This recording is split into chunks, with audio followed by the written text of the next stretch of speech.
So let's talk about casting and how we're going to do that in this class.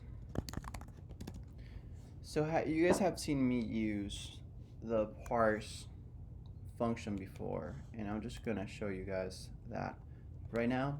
But I don't want you guys to focus on that. There's many ways to cast, and what I want you guys to do for now is to focus on the convert to functions. But you guys have seen me do something like this. So let's say that we have a string that has a numeric value such as string num string num number value equals 17, and you guys have seen me do something like this. Int num equals int 32 parse number value, and this would run. There would be no issue with this. So if I say console that right line, and then I just put my number there, this should just print out 17, but it is printing out what I'm passing to the right line function. It's an integer, so it's the integer that is coming from a string. So I'm just going to comment the rest of my code for now, and I'm gonna run this. 17. So you guys have seen me use this. I've used it more under the idea of using the inputs and outputs through the console. So if I say enter an int, and then you guys have seen me have something like this. Instead of having the literal or having a hard-coded string here, you guys have seen me use the input from the command line and just have read line over here.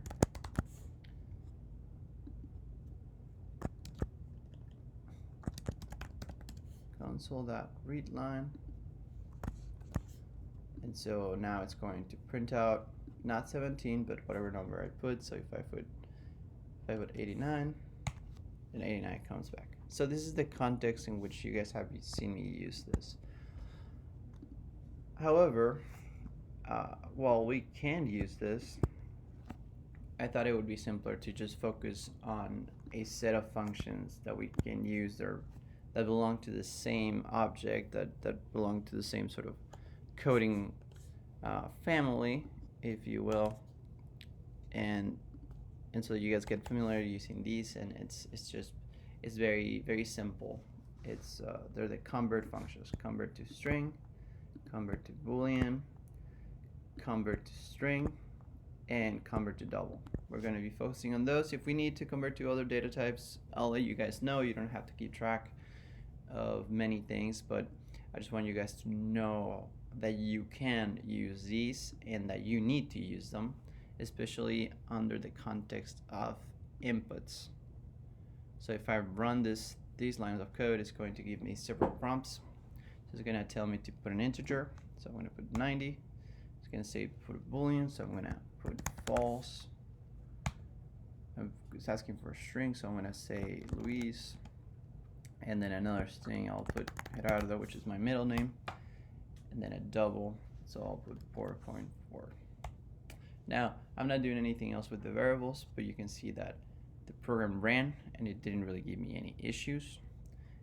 If I don't give it numerical values when it's expecting them, it's going to crash. So if I say strings, it fails right away because it's not able to convert the word strings. So when I put strings in here into the command line, it's like I'm telling it to the code here, hey, I want you to convert strings, a literal string called strings, which might be confusing, so I'll just use the phrase I am a string,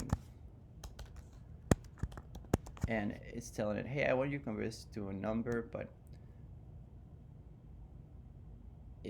can't. So it prints out my line, but then it fails right away like it did before. So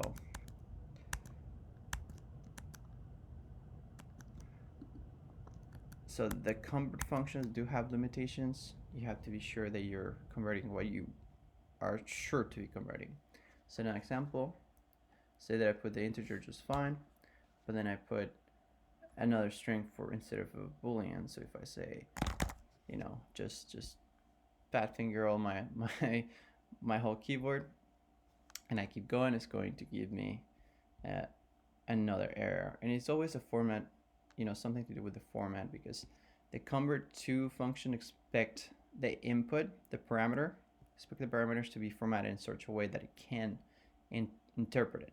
And if it can't, it's going to fail you. Something interesting is that you don't have to cast a string the read line. You can, you don't have to. And the reason for that is because the read line's already returning a string, as you can see right here. So it's good practice to cast it, but it's not going to have an issue with your program. And again, if I gave it a string to double, it would give me an issue. Now we can cast anything to anything else, as long as it's bound by these restrictions that we talked about, this formatting that the convert functions expect.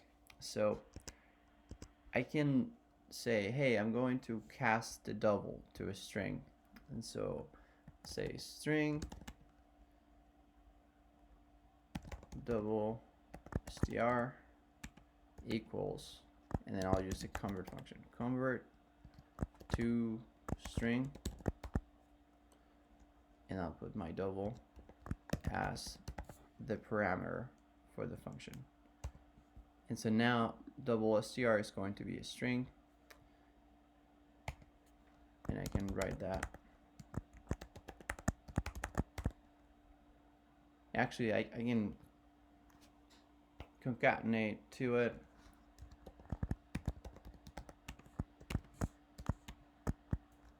It's now a string.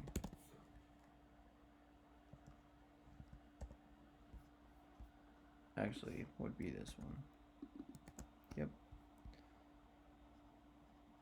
So I'm going to stop this and then run it again.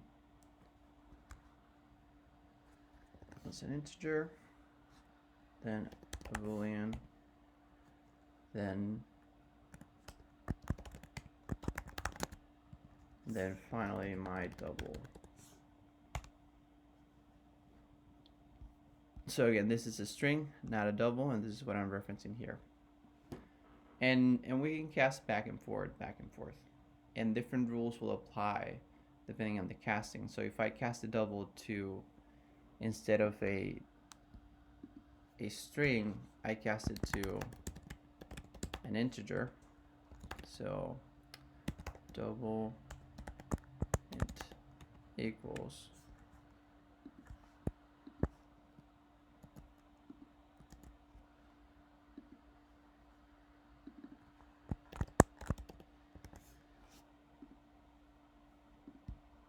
print that right out.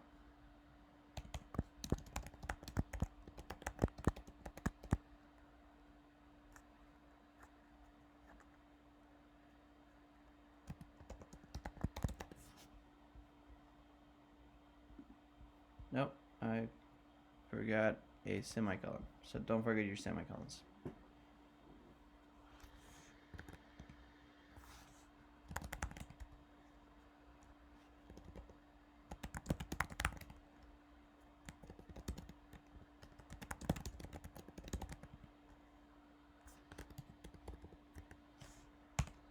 So here you see my line 34.4552 is now a string, but then when I print out the conversion to an integer, it's only 34.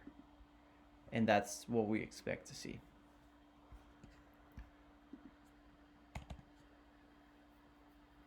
So let me know if you have any questions. We'll be using these a lot. I don't think I'm gonna take much time in class to explain these. I'm recording this video for that reason. This is the syntax that I want you guys to get used to. If this is too complicated to you guys because it's two functions, it's a function inside of a function, let me know. We can simplify this. You can always separate these lines and say, hey, as string, my int, str, because it's a string form, and you just have the call.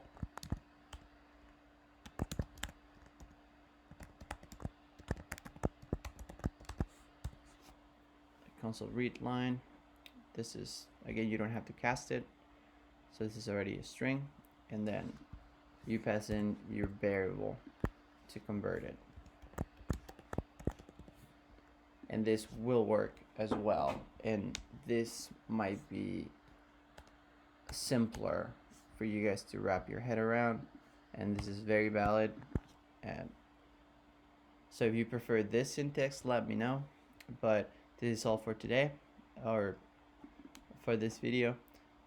Don't forget this convert functions and how we're going to be using them and how we need to use them to read the command line inputs, because we don't want to just use only strings. You couldn't do a mathematical equation with a string, so it's very necessary. Anyway, thank you guys.